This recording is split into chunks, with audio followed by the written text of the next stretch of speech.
Yeah, it's getting kind of hectic. And before we get started, I put on the website the consultation form where we start recording training sessions and sessions and consultations. Yeah. So, seems pretty straightforward. You're looking for obedience? Yes. Okay. Man, so I've been doing this for about over 10 years now. No Shibas. No. And then the last year, I think I've seen like 4 to 5. Oh, really? Yeah. So. Yeah, there's something. Yeah. Come on. He thinks we're at the bat. He thinks he's gonna get it. Oh no, I'm not gonna give you any shots, buddy. Come on. It's okay. All right. Do you wanna like? I don't know what your typical plan is. So yeah, what I do here is I just ask you questions, get a feel for what you're looking for. So I saw general obedience. Are you looking for off-leash obedience or? Yeah. So. I would like him to not run away if he's ever off the leash. We had an incident like last week where the harness came undone. Sure. It was an old harness and he took off running. I don't know how we even were able to catch him. Mm-hmm. So just can't have that. I mean, he's a polar. So he just needs leash obedience, I think, in general too. Okay. He is kind of reactive with other dogs. He's not mean to other dogs, but he just gets really excited. And then just general obedience at the house, like listening, not picking on the other dogs. He's not mean to them, he's just kind of territorial of like the hallway. Okay. And so just, maybe somehow working on that, just so he doesn't think he's so dominant. So he lives with other dogs? Yeah, he lives with two labs. Okay. And when you say territorial of the hallway, what does that look like? So especially when the dogs want to go to bed for the night, they'll start going to the hallway and he'll dart in and like try and block them off and like fake like bite at them and jump on them. Okay. Yeah. Have you done anything to correct that behavior? I tried putting him in timeout. We have this like room in the back that I would put him in, and then when he was in my other house, I had him in a kennel, so it's only been like really timeouts. Okay. Yeah. Is that something you just like Googled online or? Yeah. Okay. That's why I'm here. Sure. How old is this guy? He's gonna be 3. Okay. And how long have you had him for? Since he was a baby. Okay, so 2 months or? Yeah, it was like 8 weeks probably. Yeah. In the reactivity, you see the leash, you said it's because he's excited? Yeah, and then when he's not excited, he just wants to do his own thing. Sure. He just wants to go. He doesn't care. But off leash, he's social, no issues? He's social, but he's a little much. Like, for example, when people he really likes comes over, he will not be able to calm down. He just, but other guests, he's totally fine. It's just like my brother, my parents, like he will jump, he will cry if they're not petting him. And is this just when they come in, or does he stay like that like for a majority of the time? He calms down. He does calm down. It's the first, however long it takes for him to calm down. But then he's, good dog. On average, like, what would you say? How long does it take for him to settle? 30 minutes, 5 minutes? Probably like 10 to 20. Okay. Yeah. And then people that he doesn't know, he's just kind of aloof to them, or? Yeah, he'll greet everyone at the door, but he'll maybe jump on them a few times. So definitely want to work on jumping, but it's not the same as the other people. Like, he'll get bored sooner. Okay. And then I know you said like recall and leash pulling. Anything else that you'd want to do with this Kaiba? Yeah.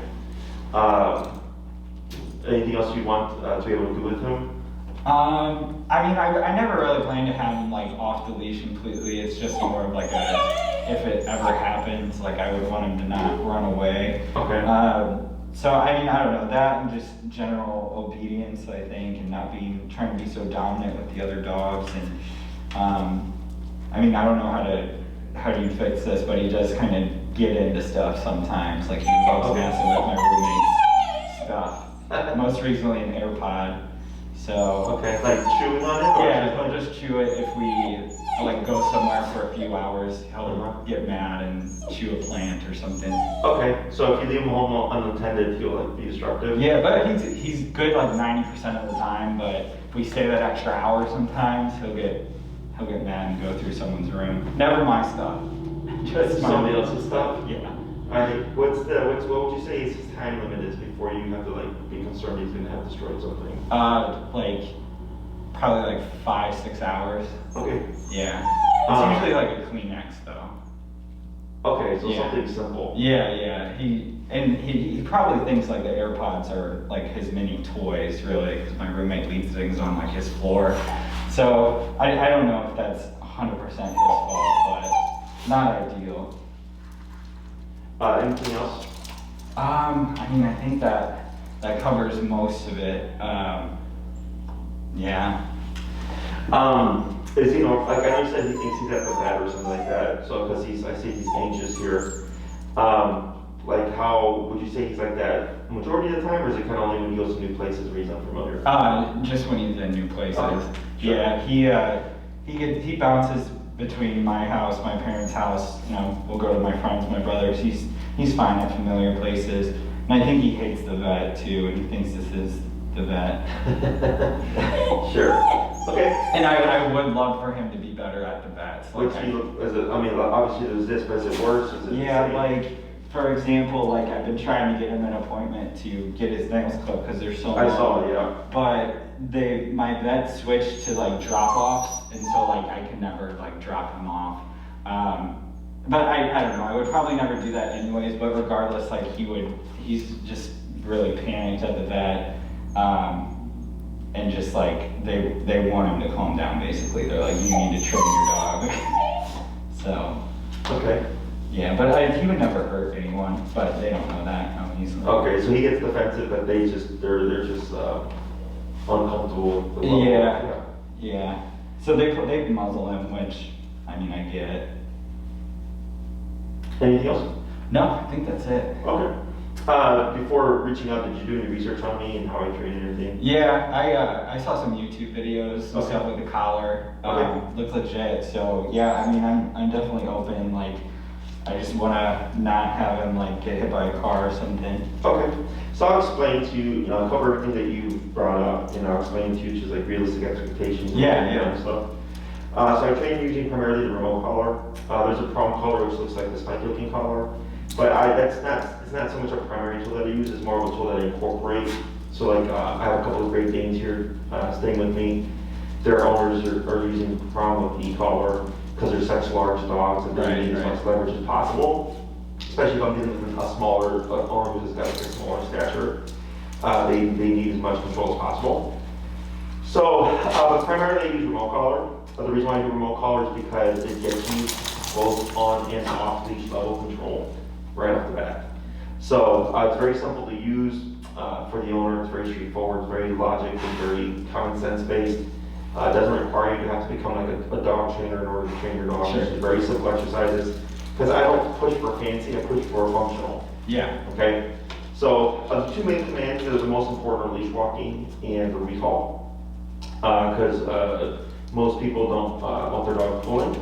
And then also if we're doing any kind of leash reactivity, whether it's them throwing a tantrum because they want to play, or them being reactive because they're aggressive or whatever, leash walking is one of the commands that helps address that problem, at least giving us a reference point so we have to correct the dog knows why they're being corrected. Mm-hmm. Okay.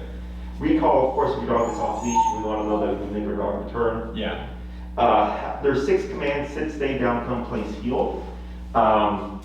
Of all those commands, the only one that needs to be off-leash reliable is the recall.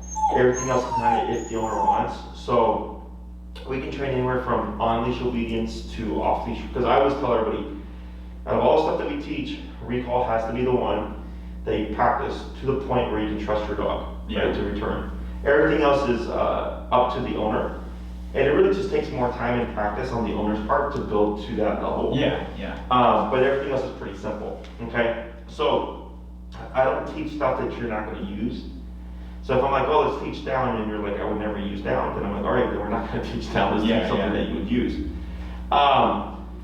When it comes to the tool, the remote collar, a lot of people call it like a shock collar, which is an incorrect term. It's not a shock, it's not electricity. You're not electrocuting your dog. It's a miniaturized TENS unit. They use the technology on humans. That's what they use for like sports rehabilitation therapy. It's like little dolls, right? Yeah. They just like move muscles. So that's what an e-collar is. It's just a muscle stimulator. Oh, okay. Yeah. So, but people call it, from old school terminology and all that stuff. Right. But the brands that we use are not a shock. It's just a muscle stim. Okay. So the reason why this tool is effective is again on or off leash. We have a means of communicating with the dog with press of a button. Dogs are physical animals, so e-collar allows us to be physical without confrontation. So if Kai here got out of line with another dog, and that dog wanted to correct him, they would most likely nip or bite him, right? To tell him, hey, don't do that. Yeah. They don't sit there and have a conversation saying, hey, buddy, I don't like you when you try to mount me. Can you not do that? Or if you do, I'll bite you, right? Yeah. Dogs just go straight to biting each other. So the remote collar is what I like to call like a bite on a button. Depending on how you layer it in, is what kind of distinguishes how the dog perceives the collar. Okay. People typically think punishment based. What that means is if I tell Kai to sit and he does it, I would then remote him. Yeah. Okay, that becomes a punisher. So it's like, okay, if you don't sit, something's bad's gonna happen. The way we use the collar is every time we give him a command, the collar always kicks in unless he moves fast enough. Okay, so if I say sit and he does this, before I can press the button, nothing happens. Okay, so it becomes more of a motivator than it is a punisher. Ah, okay. Okay, so it's the same thing, but how you apply it determines how the dog perceives it. Okay, so most people sit, Then buzz it. then buzz it, right? So that becomes a punisher. But if I go sit, tap, he When thinks, you count to like 2, it's like sit, then you just do it automatically. automatically, so then he thinks, okay, if I sit fast enough, I can beat the punch. So then it becomes a motivator. So negatives can also be motivators. So growing up, I was raised old school, I was spanked. So if I didn't get good grades, if I didn't do my chores, I got spanked, right? So that was a motivator. I didn't want to get spanked, so I'm going to do my homework, right? Yeah. But it was also a means of deterring behavior, so like talking back, staying up later than I should, right? Doing things I wasn't supposed to, I also got spanked for that too. So spanking stopped me from doing things, but also motivated me to do other things. Yeah. Okay, so it's the same thing here. But people tend to put too much on the dog, or they're like, for the dog to make the right decision. Like he should know. Yes, Yeah. but dogs don't do that. Okay. So when you mentioned the timeout thing, dogs don't learn by timeout. Okay, because they don't reflect. They're present. They're not past nor future. Okay. So if he barked out the window, excuse me, and you took him and you put him into his kennel, and you said, "Bad dog, don't think about what you just did." Yeah. He's not sitting there going, "Damn it, man! Like, why did they bark out that window?" Right? He doesn't think about that. Yeah. I mean, clearly it's not working. Yeah, and timeout is super common. It's really the way that it's supposed to be used is to calm the dog, which also doesn't work. Yeah. Because if I have an excited dog and we put him in the kennel, the excitement is now contained that they would most likely bark or throw a fit in the kennel because nothing addresses the excitement. We just took the excitement and put it in the cage. So now the dog's even more frustrated because they can't demonstrate that excitement. Okay? So here, when it comes to behavioral stuff, it's really just correcting him. So again, another dog would bite him, they would use physicality. So like, let's say a dog cared that he was barking, a dog would come up and bite him to stop the barking, okay? Which isn't really a thing that dogs do, because we're the ones that are self-aware that if a dog is barking too much that we get annoyed by it. But like, let's say anything that he did, whether approaching a dog incorrectly, or trying to mount a dog, or jumping on a dog, they would all bite that to tell him, don't do that to me, okay? So obedience, when we're dealing with dogs, it tends to be two things. We have obedience, which is kind of do that, sit, stay down, come, place, heel. And behaviors don't do that. Don't jump, don't bark, don't bite, type of stuff, okay? So here, your case primarily is like obedience stuff. You want to be able to walk your dog and make sure that he's not going to run off on you. With a few minor like behavioral things, like his behavior with the labs in the home type of stuff, or the territorial behavior in the hallway, right? So that would be like, don't do that. So if he's in a hallway and you see him like prowling, like he's about to like jump on one of the labs, you would correct him right there. because that would be a don't do that. How would I correct him then? Like, Well, it depends. If we have the collar, yeah. you would press the button of the collar. So you would essentially bite him, and you might see him like this, and then like turn away and walk away. Or you might see him just kind of lay down and relax, because you've knocked the thought out of his brain. So he goes, okay, well, I'm not going to do that anymore. Let me do this instead. So behavior is pretty simple, because it simply don't do that. So like, I don't care what he does, right? But just don't jump at the dogs when they walk through the hallway. Yeah. Right? Because when we go to things like sit or down or whatever, that does nothing for the behavior. Even if he does it, so let's say he sees the dogs, you tell him to sit, let's say he does that, and the dogs walk through and he doesn't bother them, okay? Well, technically, the reason he didn't bother them is because he was in a sitting position. But then what if you're not there to tell him sit, right? He would still most likely perform the behavior because sit is what made him not do it. Yeah. So when we correct him, we're teaching him that the behavior itself is not allowed and that he will receive an automatic correction, and the only way to avoid the correction is just to not do the behavior, okay? So it's kind of like here, there's a red light camera. Yeah. On Diversey and Western. So if I don't want to get a ticket, I stop at the red light. I don't try to run it, right? Because it's guaranteed if I run that red light, I'm going to get a ticket, yeah. Right? So in order to deter that behavior, it's a guaranteed consequence, right? So same thing for this guy. Every time you see him thinking about doing something or starting to do something you don't want him to do, it'd be automatic correction, yeah. Okay? Otherwise, if you cue him, whether it's sit or no, you technically always have to say something before you correct him. So then you create what we call a cued behavior, okay? So he'll only stop it unless you're there, if you're there to say no. Mm-hmm. Okay, we want him just to think about it and go like, no, I'm not gonna do that because I know I'm gonna get corrected regardless. Yeah. Okay? The leash walking stuff is fairly simple. Heel is like the fastest thing that people teach because most people walk their dogs 3 times a day. So it's 3 times a day over the course of 7 days a week that you get to practice. Yep. So heel is like the first thing that we teach, but also the fastest thing that people tend to learn or teach their dogs because they practice so much. Recall takes the longest, okay? Because it requires you to go to the park, put them on a long leash, let them be a Shiba, let them run around and chase squirrels, if that's his thing or whatever, and practice your recall. Yeah. Okay? And your recall is only as good as the environments that you practice in. So if you always practice like in an empty park, he's going to be great at the empty park, but when it's busy, he's going to be not so great. Right. Okay? So we teach reliable and functional obedience, but it requires you to practice in those environments. Okay? Now, if his life is going to be walking on a leash and we only go to a specific park to have him off leash and nowhere else, then realistically speaking, all you need to do is practice at that one location. Yeah. But if it's like, I want my obedience to be functional everywhere I go, then you have to go to different parks, different places, different distractions, different environments, things like that, so that it's fully functional no matter where you go. Yeah. Okay? So it all comes down to the owner. Yep. And what they're trying to achieve. One thing about these guys though, is they can be a little crazy. Yeah. In regards to like how they perceive pressure. So I remember the first Shiba that I trained, he sounded like a spider monkey.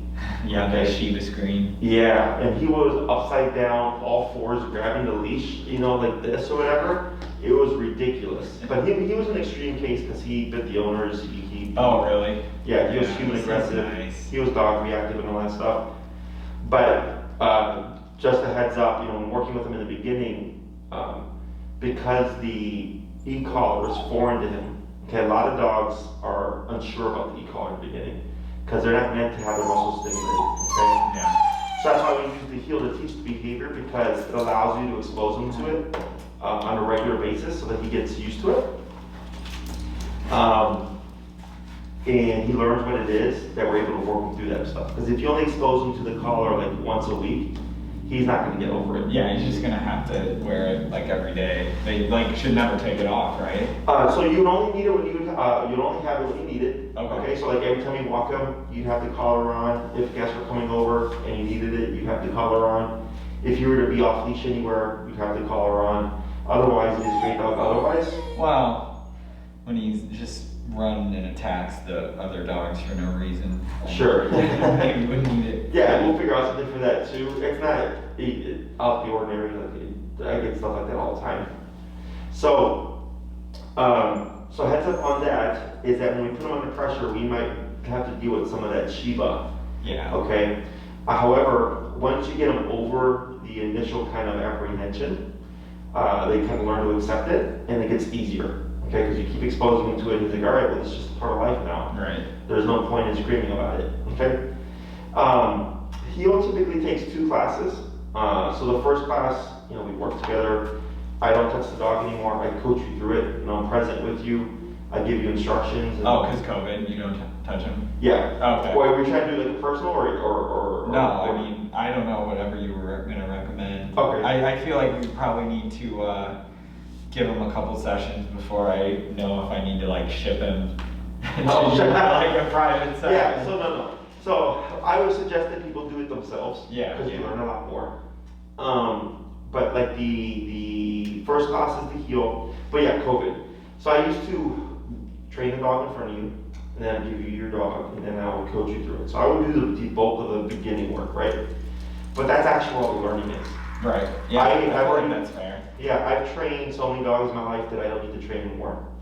So when COVID happened, I used to travel to all my clients. I used to do one-on-one in-home training, and then COVID happened, and nobody wanted people in their home anymore. So then I started training out at Oz Park here in Lincoln Park. Because it's outside and it's super distracting. There's dogs, people, scents, strollers, rollers, dogs off leash playing. There's bar mitzvah parties, and there's all this stuff going on there.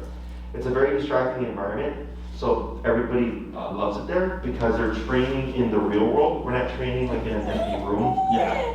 And then you're trying to figure out how to apply it, which also isn't a problem because of e-collar and how I teach it. But people just like being outside and training in the environment. So that when you go home, you already have a familiarity with it. Yeah. So heel typically takes 2 classes. I teach the first class. I give you your homework, you practice, you come back the next week. We review things, how's it going, are you having issues anywhere? And you say like, his Shiba screaming's gotten better, he's fine, he's getting over it now. I go, great, we just keep exposing him and we just get him over it. The second class is the second half of heel. Come back, how's it going? Jesse's going really good. And then we can either do recall, or if you wanted to review correcting his behavior, his behavior with the labs, anything that you just want him to stop, we can talk about that. So I try to teach recall as soon as possible because since it takes the longest to teach, I kind of want to get that into your kind of repertoire, yeah. So you can start practicing that. Otherwise, aside from the first 2 classes that have to be heel, everything else is kind of played by ear. It's like cookie cutter, but not cookie cutter. Because if you came in one day and you're like, hey Jesse, this popped up, I didn't know this was a thing, can we address it? As long as we've had class 1 on heel, I can take a tangent anywhere. Okay? So I usually, this guy's sweeping up my floor here. I usually I have like a routine when I see guys like this, because this is like very minor stuff, very minor. Oh, that's good to know. So you don't do the in-person anymore? No, I do. Oh, you do? So, because I think that might be good to see like how the other dogs like operate with him. Okay, calm down. There you go. It's like probably if you came over, he would get excited and then try and like stop the other dogs from seeing you and. Oh, I see what you're saying. Yeah, like, sure. Like go at him. So we have 2 ways. So 2 ways of teaching now. I do in person at Oz Park, and then we sweep all the time and for all over the place. We teach at Oz Park, or we teach. I do in home still, but the in home rate is now more expensive. Okay. Because COVID changed how I operated. Because before I used to be home to home, but then it made me shift. So now everybody comes to me at Oz Park. So then if I have to leave to do a home visit, it takes me more time because now people aren't coming to me, I'm leaving to go to people. Yeah. Okay, and Maria will give you the rates for everything. Yeah, can we do like a combo of some in person, some at the park? There is, she can help you figure out all the math and stuff like that. Cool. Yeah, she can help you with that, with figuring out how that would break up. Yeah, okay. Yeah, no worries. I was just curious if there's like different ways we can do the sessions. But no, this all sounds good. Like from the other Shibas you worked with, like, do they pick it up pretty fast? Like, I feel like it's small. You know, it's yeah. So the way I teach every dog, I've not had a dog that I cannot train. Okay, in 10 years of training, I've not had a dog that I cannot train. Good to know. Because they all learn the same way.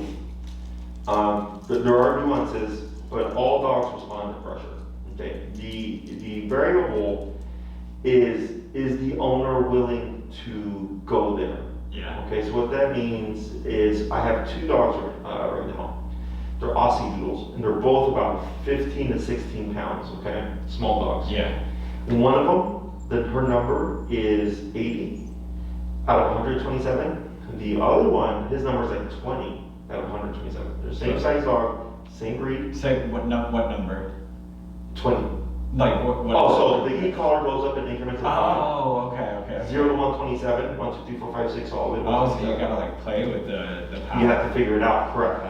So size and temperament, personality, breed, none of that matters. Okay, the only thing that matters is how does the dog perceive and respond to the collar. Okay. Yeah. So one of those Aussie Doodles, she's at 80, and she's not even a year old. She's still a puppy. Yeah. But she's not yelping. She's not in pain.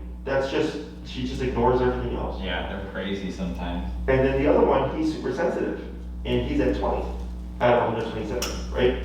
So that's all stuff that I help you figure out. Yeah. But like, let's say we're working with him, and the reason I can tell what the dog's number is how they respond to it. Okay. So like, let's say we're trying to get him to walk, and he's putting the brakes on. He's like, I don't want to walk. And it's 20, 30, 40, 50. And he just sits there, and you can see the neck moving. He's like, nope, not going to walk. And you keep going up. Everybody has a breaking point. Okay. Yeah. Is what's it going to be? It could be 100. It could be 10. Okay. But then if it is 100, and you're like, I don't know, Jesse, I can't do that. I can't get it more. Okay. Now, does it always stay at 100?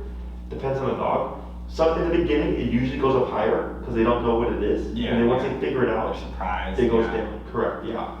But sometimes I get dogs whose numbers are just up there. Like the Pretzel, the one I just talked about, her number is 80. But the owner goes, yeah, I'm like, well, she's not in pain. But if I don't do anything other than 80, she doesn't listen. Okay. So the reason why this is because again, dogs are physical animals.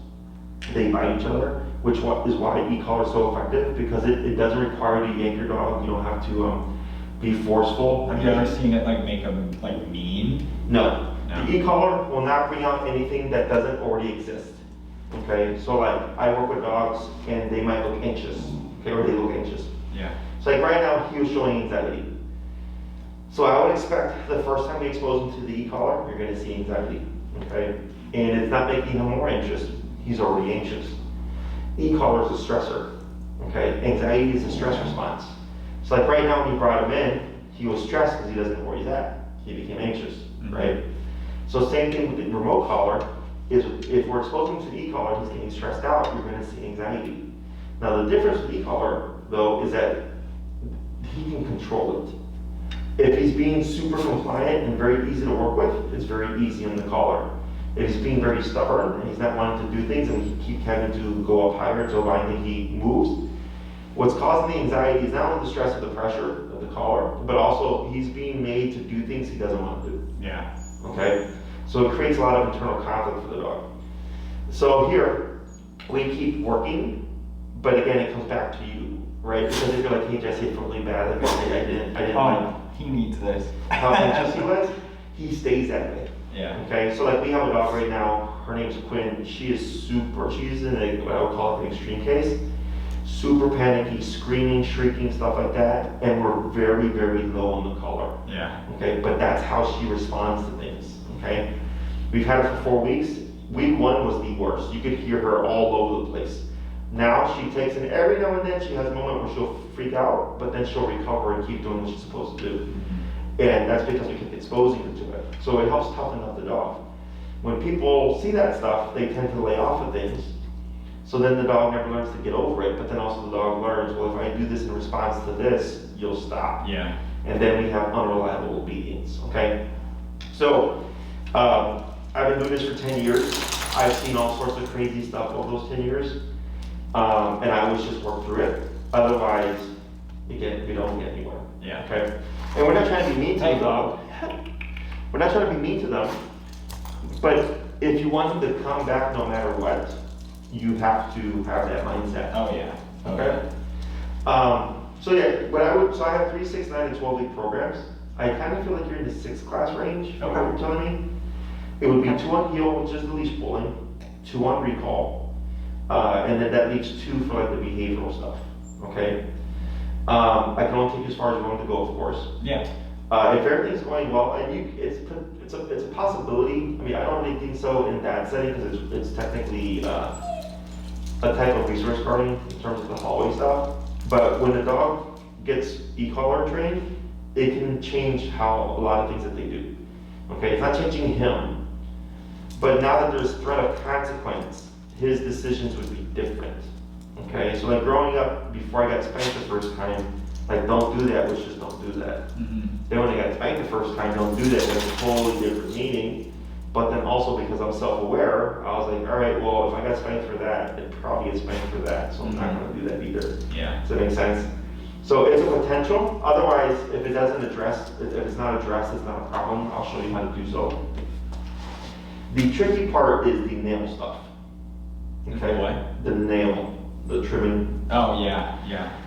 So the reason why that's trickier is because dogs are not meant to have their nails be trimmed. That's something that we've created, of course. Yeah. So it's if you wanted to cover that, you'd be in a longer program, and that's going to be a bit of work on your part. Okay. Yeah. I mean, I think like I probably just need to learn to do it, but I've always been afraid with black nails that I'm gonna mess something up because Yeah, I think he would let me do it. I just am afraid I'll mess something up. Like my lab, even at the vet, they like made him bleed, and it was not great. So I don't know. I mean, I can probably work on that, but can you? What are you doing? Come on. But yeah, I mean, I think everything sounds good. Like it's much needed. How far apart do we put each appointment? Like a week? Usually it's a week. Yeah. A week? Okay. It's a week. Once a week for an hour, typically at a recurring time. That's all stuff that you figure out with Maria. Okay. So what would happen is you'd send her your schedule. She'd look at your schedule, and she'd look at my schedule, and find where we have times that coincide with each other. She'd give you your options. And then you pick and choose, like, okay, you know. Is it just each week, or do we need to plan them all ahead? So, like, let's say Friday at like 4 o'clock was open. Every Friday at 4 o'clock for 6 weeks, that would be your time. Cool. I would see you once a week. Cool. So yeah, she'll set that up, and the way that works is, like, let's say if you're doing a 6-week program, 6 weeks plus 1, so 7, you're given what we call priority. Okay, 4 o'clock on Friday is your time. No one can take it from you. Okay. But let's say you go out of town for a few weeks, and you hit week 7, you have 2 classes left over, but you've lost your priority, okay? If no one needs that time, we just keep the time, no problem. If someone wants to book the time, or we will let you know, like, hey, you know, your priority was up, blah, blah, blah, you have 2 classes left over, what are the times you're available, because we have to book that time slot for somebody. Otherwise, my schedule gets backed up. Yeah, yeah. Okay? So, that's how that works. And then she would handle all the rescheduling and stuff.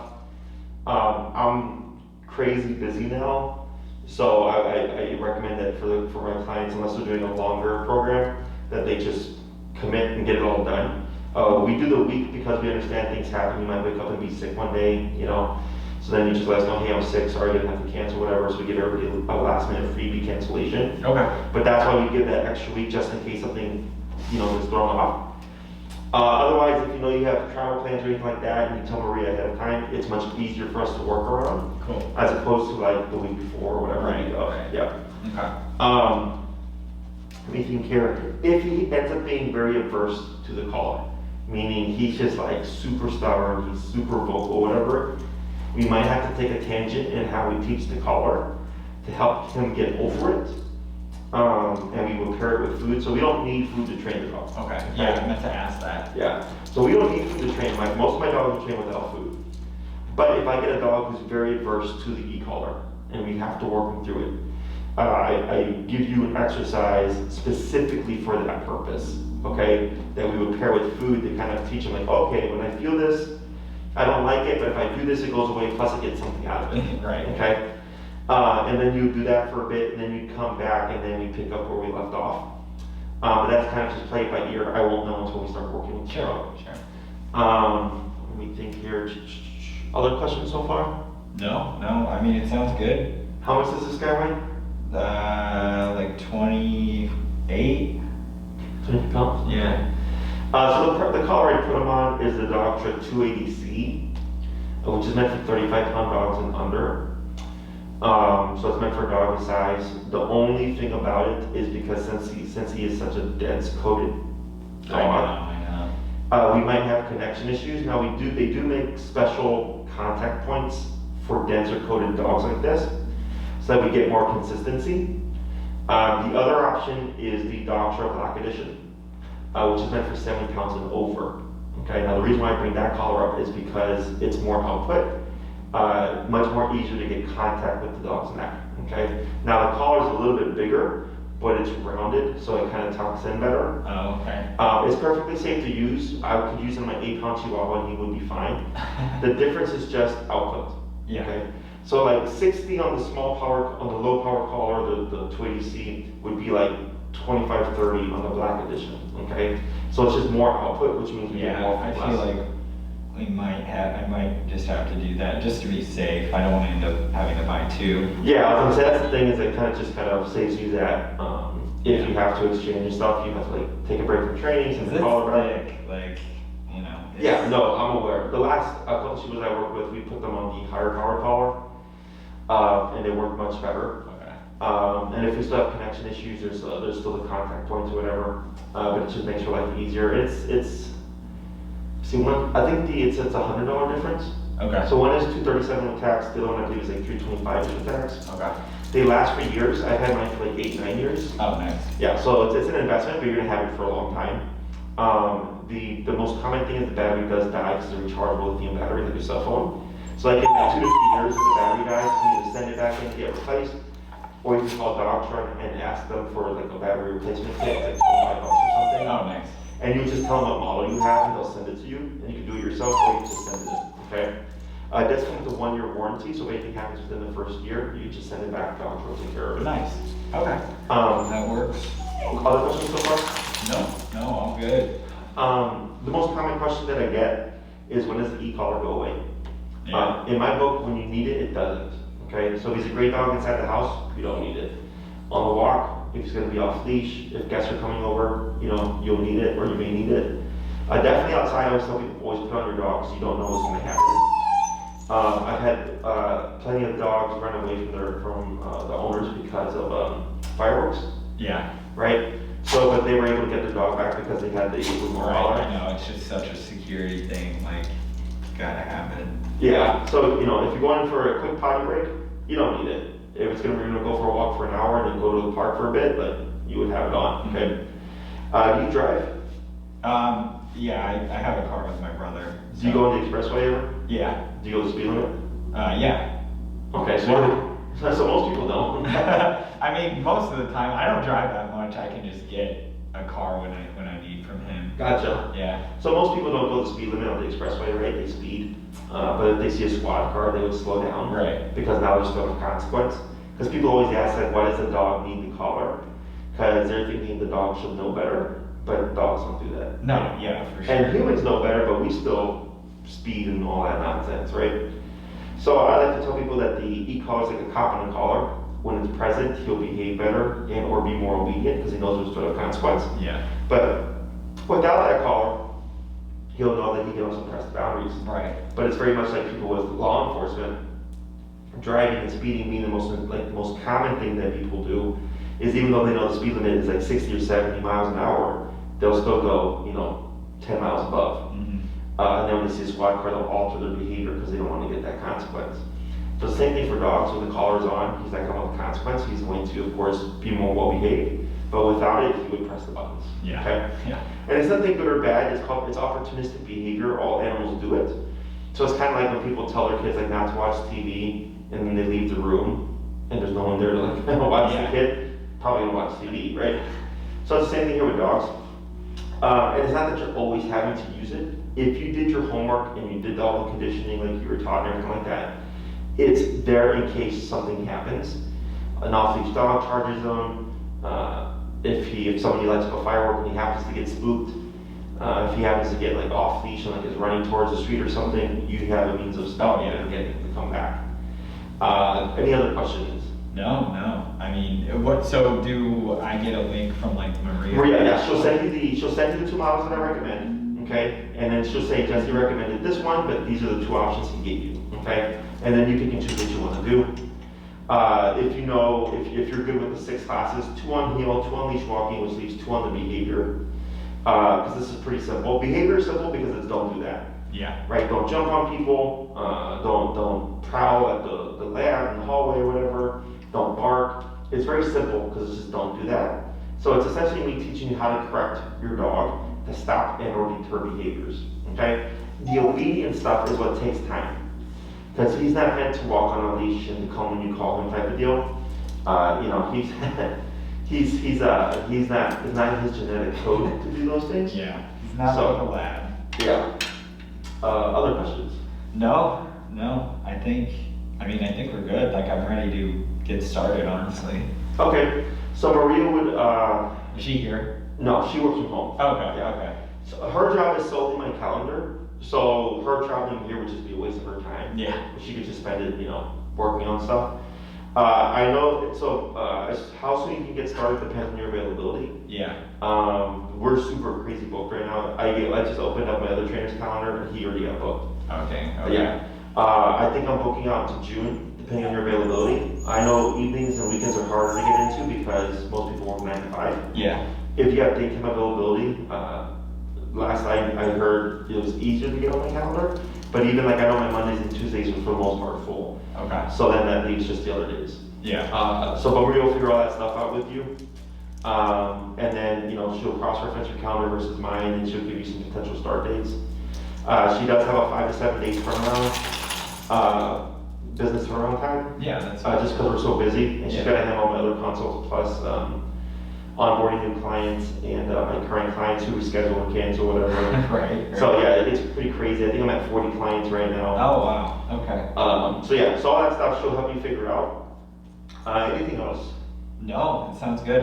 Should I give her a call, or will she call me or email me? She'll contact you. Okay. If you know you're good to go, you can just shoot her an email. It's the best way to contact her. Yeah. Just shoot her an email and then say like, hey Maria, Jesse said the 6 week. I'm great the 6 week. Send me what I need. And then I email her at the end of the day because I have one more consult after you. And I have one earlier today. So I just send her an email that has the information for everybody. So that this way when she gets back to you, she already kind of knows what's going on. And then she'll provide you with the information for the callers as well. Okay. Okay. Cool. And then once I see that you're all signed up and you're booked and stuff, you'll get an email from me with some videos to watch to prep you for your lesson. Okay. So that this way when you come to your lesson, we can just jump right into it. Not just showing up. Yeah. Yeah. Cool. Okay. Sounds good. Anything else? No. I'm excited. He's excited. Yeah. I saw what's today. Friday, I saw another Shiba, I believe on Tuesday, and then I saw one like maybe a few weeks ago.